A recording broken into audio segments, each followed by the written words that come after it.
Let's head back to the voicemail of Truth and Reason. Hey, Dave, Frank from Cleveland. Don't we need to see what we got in Sanders and Gabriel? Because you might have your franchise quarterback right there, and I think it's Sanders. And then you could do other things with them 2 first-rounders next year. We need to give this kid a chance. He's been groomed his whole life for this. All right, I love you, brother. Be good, be safe, you and the family, and I'll be in touch soon, Dave. As always, appreciate all of the voicemails. Let's welcome in Fred Greetham, senior analyst for the Orange and Brown Report. Fred, they're going to know what they have in these rookies. They see them every day. They see them in the classroom. The last part of it will be seeing them on the field. But unless one of these guys plays Jaden Daniels type, if they have an early pick, they're going to take a quarterback.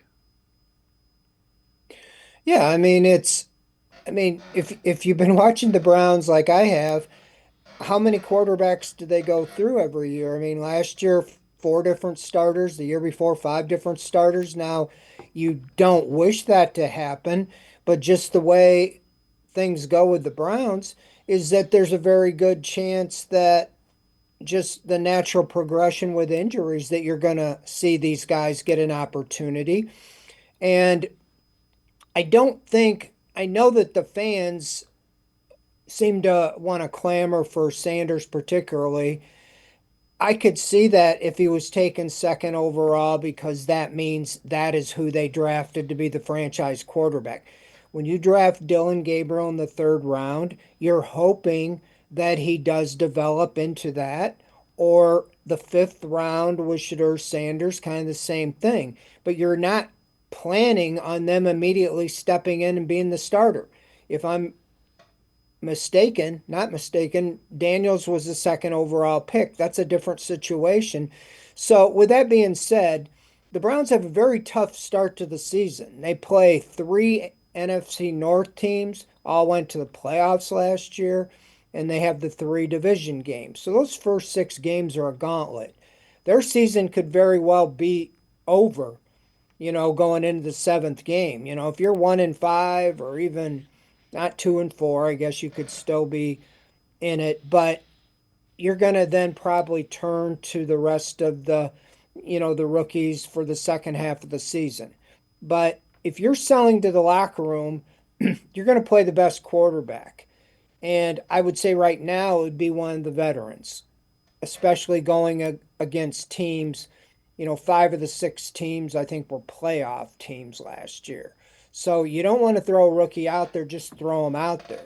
I think if you're patient, you're going to be able to see them on the field in natural progression. Now, the other thing is every day they get to see them in practice. They're going to get a good look at them in training camp, and they're going to get a good look at them in preseason.